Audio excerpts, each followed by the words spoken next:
Tractor ধান বোঝাই ডাম্পারের মুখোমুখি সংঘর্ষে আহত হল ট্রাক্টর চালক বলে জানা গিয়েছে। ঘটনাটি ঘটেছে বড়ুয়া থানার দিঘির পাহাড় এলাকায়। স্থানীয়রা আহতকে উদ্ধার করে নিকটবর্তী স্বাস্থ্য কেন্দ্রে যান। জানা গিয়েছে, ধান বোঝাই ট্রাক্টরের সঙ্গে একটি ডাম্পারের মুখোমুখি সংঘর্ষ হয়। সংঘর্ষের অভিঘাত এতটাই তীব্র ছিল যে ট্রাক্টরটি দুমড়ে মুচড়ে যায়। ঘটনাস্থলে সঙ্গে সঙ্গে চলে আসেন স্থানীয়রা। তারা আহতকে উদ্ধার করে হাসপাতালে নিয়ে যান। গোটা ঘটনার তদন্ত শুরু করেছে বড়ুয়া থানার পুলিশ।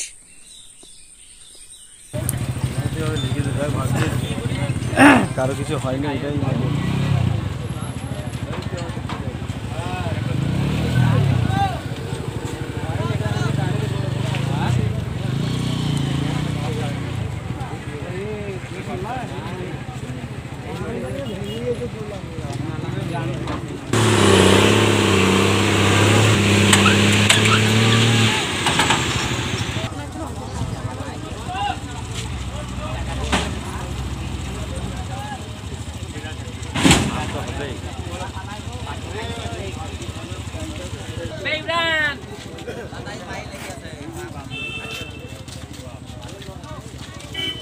একটা ডাম্পার ওইখানে